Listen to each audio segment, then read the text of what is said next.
Hello friends, welcome to my YouTube channel. In this video, I am going to show you how to find and copy file path on Mac.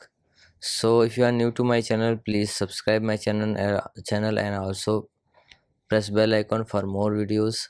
So what you have to do, I'm going to show you an example. Just click on the finder, and if I want to copy the file path of this one or this image, okay, so what I have to do, just right click on the touchpad, and here you have to just press option button, okay, and now here you will see copy as a path name. Just click on it, and I'm going to paste it here, okay.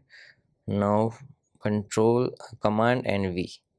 So like this you can copy file path on your Mac. So if you like this video, please like my video and also subscribe my channel for more videos like this. Thanks for watching.